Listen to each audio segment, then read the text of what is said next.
Good morning and welcome back to our recorded session.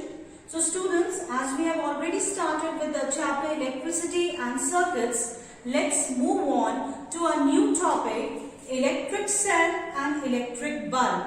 Now you all are aware that when there is power cut and there is a dark room where we use a torch when there is no electricity. So we are going to discuss that how that torch works. A torch has a bulb and it has electric cells, isn't it? So we are going to discuss these two, that how is the bulb of the electric torch glowing because of this electric cell. That means this electric cell has some energy, isn't it? That is why it is making the electric bulb glow. So let us discuss what is this electric cell and how is this electric cell able to produce electric current.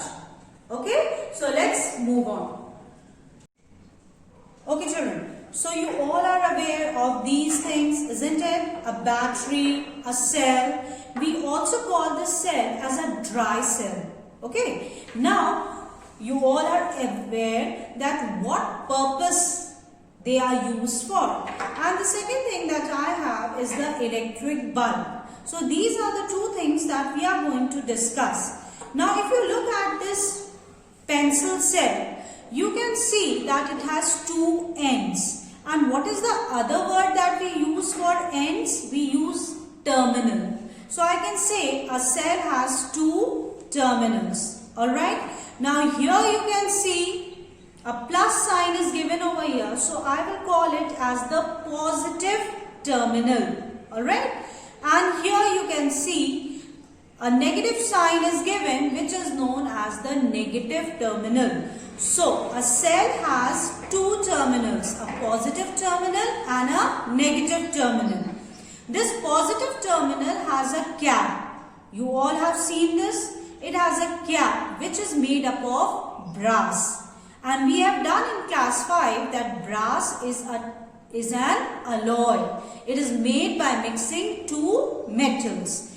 And this lower part, which we call as the negative terminal, this is made up of zinc. So it is a zinc container over here. So every cell has two terminals, the positive terminal and the negative terminal. If I cut open this cell, which we will do in our online class, you will see that there is a zinc container and inside it you will see a black rod-like structure, which is the carbon rod, which acts as the positive terminal of the cell. Along with it, it has a mixture of ammonium chloride. Okay, now this is a cell. Here I have a battery. When I need more power, okay, when I need more electric current, then I use a battery. A battery is a combination of two or more cells. But here in this case, you can see that the two terminals, the positive terminal and the negative terminal, both are on the same side. The only point that you need to remember is that every cell, every battery has two terminals, the positive and the negative. Now, what is the difference between this pencil cell and this battery? The difference is that this cell is going to produce weak electric current. And how much it will produce? It is written over here 1.5 volt. What about this battery?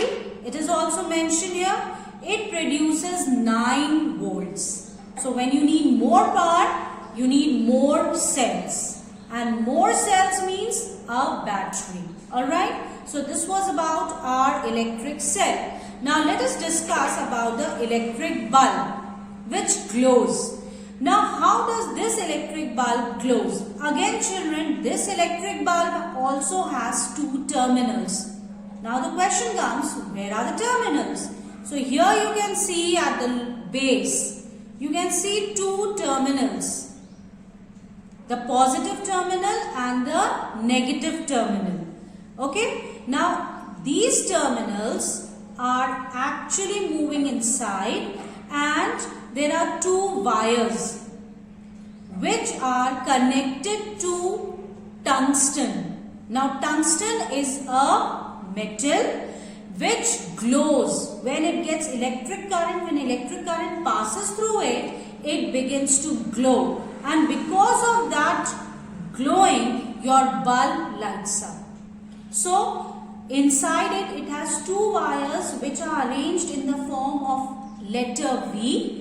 And those two wires, that is the positive and the negative, are connected with a tungsten wire. When electric current will pass, the wire will begin to glow. And that is why your bulb glows. Now just look at this bulb. You can see two parts. First is the glass casing. Okay. And then we have the metal casing. Then the terminals, the two terminals, in between them some wax is being used. Why? So that the positive terminal and the negative terminal do not meet.